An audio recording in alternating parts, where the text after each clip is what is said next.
Our next session is going to be looking at the IT service desk. And what KJ is going to walk us through is what it looks like when we have L3 and L4 people creating sort of solutions for the service desk that they can then consume directly within their ITSM platform. Today, we're looking at ServiceNow, and we'll show a little bit about what those capabilities look like once they're powered by Tachyon for that last mile remediation. KJ? Thanks, Rob. Well, it's definitely been a busy time at Service Desk, especially with the hybrid work. But nonetheless, incidents will be opened and must be resolved. Users coming back into Office have been reporting that when opening a few applications, they're seeing an error, such as the one attached to this incident. So let's have a look. Okay, so the error that the users are reporting is that the trust relationship between their workstation and the primary domain is failing. Okay? Now, because I have the integration between ServiceNow and Tachyon, the first thing I see is the information about the device. Things like the operating system, whether it is online, so on and so forth. Now, before this integration was in place, I would have had to do a remote session even for this basic information, but not anymore. I also have, as a result of the integration, is what are called as the recommended actions. The way this works is that ServiceNow's natural language understanding reads the short description of the incident, and based on that, it recommends fixes to resolve this type of an incident. So let's run them one by one. Now, the first recommended action allows me to check the Active Directory connectivity between the impacted user's machine and the domain controller. Seems good?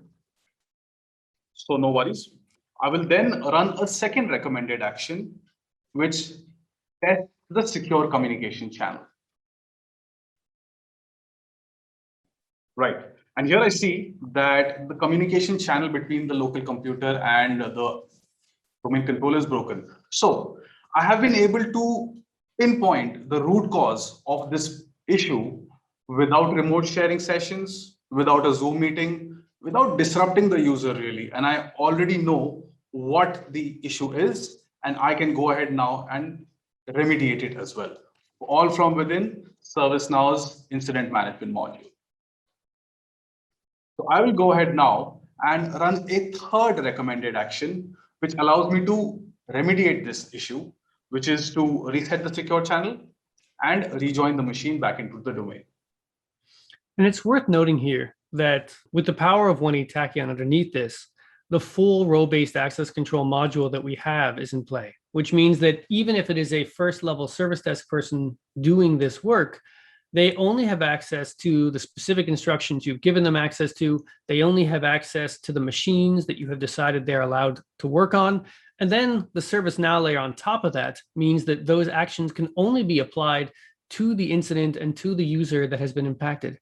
And all of this information is also tracked both within Tachyon, of course, where you're executing, but it's also tracked as part of your service ticket and part of your incident response in ServiceNow, which means not only is it well controlled, but it's also well audited for later. That's right, Bob. And this is extensible not just to incident management, but to problem management, security operations, any module within ServiceNow. Anyway, so I have been able to now run the third recommended action to rejoin the machine back to the domain. I can now notify the user that their incident is resolved by running a fourth recommended action. Now, as soon as I do that, the impacted user, Mr. Alexander Adams, will receive a notification on their device saying that the incident is resolved and ask for some feedback. So the incident has been resolved and the user has been notified, all because of the last mile connectivity between ServiceNow and Tachyon. Rob? Thanks, KJ. It's great to see how the service desk at Wilford Financial Associates can really elevate their game and make things work much better for the end users without having to rely on a lot of the old technologies of sending messages back and forth to gather log files or interrupting a user's workflow.